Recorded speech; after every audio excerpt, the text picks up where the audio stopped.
কোন আল্লাহ পাক বয়ান করছেন, তিনটি তো বয়ান করা হলো, তাই না? তারপরে বলছেন যে সত্যিকার মুমিন ওরা আল্লাযীনা ইউকিমুনাস সালাত, যারা সালাত প্রতিষ্ঠা করে, কায়েম করে, নামাজ কায়েম করে। নামাজ কায়েম করা বেশ কয়েকটি দিককে শামিল, এর উপর একটা আমার আলোচনা আছে। নামাজ কায়েমের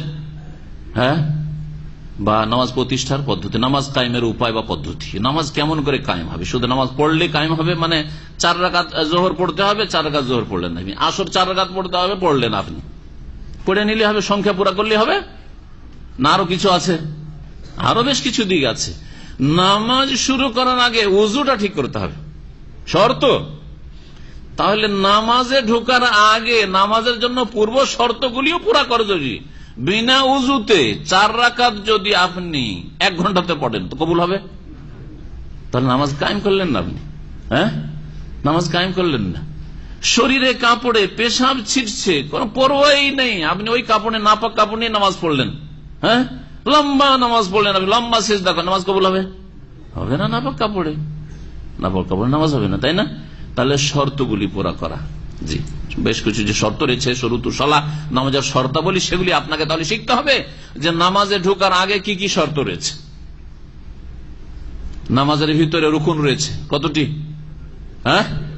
14টি। তাহলে এই 14টা পূরণ করতে হবে, নাহলে নামাজ হবে না।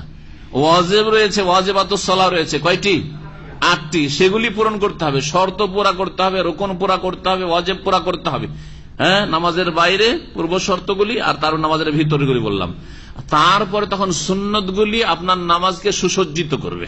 শোনানো নামাজের সুন্নতগুলি, রফুল এদেন করে নামাজ পড়া, তারপরে যে সুন্নতগুলি রয়েছে, সুন্নতি দোয়া বা জিকির ইত্যাদি, যেগুলি সুন্নত ওয়াজিবের উপরে যেগুলো রয়েছে, বাচনিক রয়েছে অথবা কর্মগত রয়েছে, এগুলি তো হইল। আর পুরুষদেরকে জামাতে মসজিদে পড়তে হবে, তাহলে নামাজ কায়েম হবে।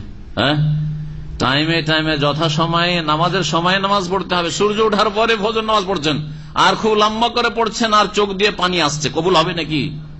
এই নামাজ কবুল করবেন না, আপনার চোখের পানি যথেষ্ট নয়। আপনার নামাজ, আল্লাহ বলছেন কিতাবা মাওকুতা, আমি ওয়াক্তের উপর লিখে দিয়েছি, ফরজ করেছি, সুতরাং ওই ওয়াক্তই আদায় করতে হইতো তোমাকে। সূর্য ওঠার আগে ফজরের নামাজ গিয়ে মসজিদে পড়ে আসতে হবে তোমাকে। আপনি যেমন দেশে নামাজ দেখেছেন ওই রকমই পড়ছেন, রাসূলুল্লাহ সাল্লাল্লাহু আলাইহি ওয়াসাল্লাম নামাজের সাথে মিলিয়ে দেখলেন না, আপনার নামাজের মিল আছে কিনা, তো নামাজ কায়েম হবে নাকি? নামাজ কায়েম হবে না। সাল্লু কামা রাআইতুমুনি ওয়াসাল্লি, যেমন আমাকে নামাজ পড়তে দেখলে ওইরকম নামাজ পড়ো। তাহলে এই হচ্ছে নামাজ কায়েম করা, চারিদিক থেকে মিলিয়ে নামাজ কায়েম করতে হবে আপনাকে, সব দিক থেকে আপনাকে নামাজ কায়েম করতে হবে। তো মুমিনরা নামাজ কায়েম করে।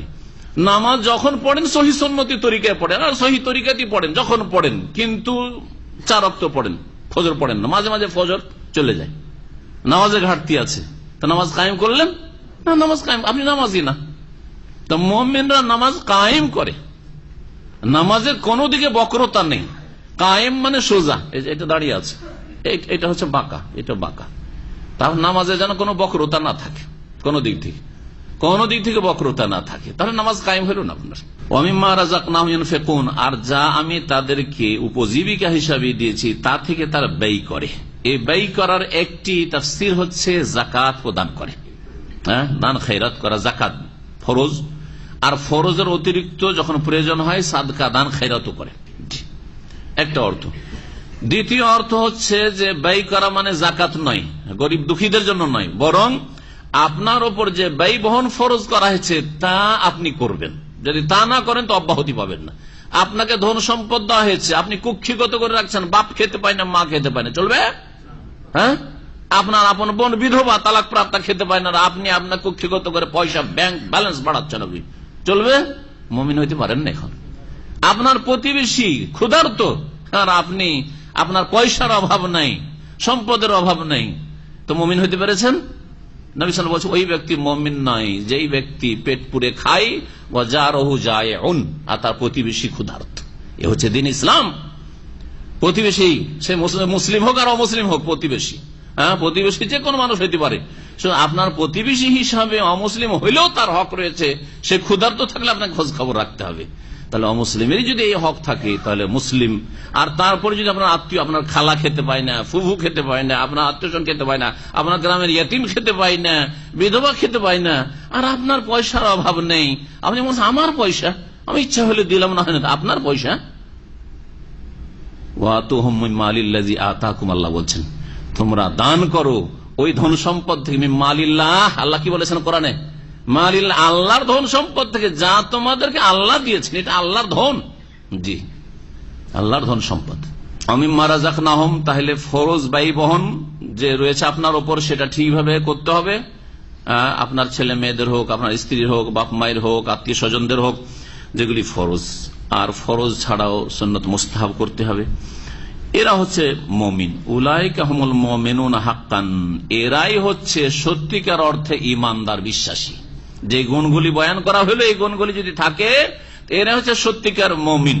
লাহুম দারাজাতুন ইনদা রাব্বিহিম, তাদের প্রতিপালকের নিকটে তাদের জন্য নানান মর্যাদা রয়েছে, মানে উঁচু মর্যাদা রয়েছে আল্লাহ পাকের কাছে।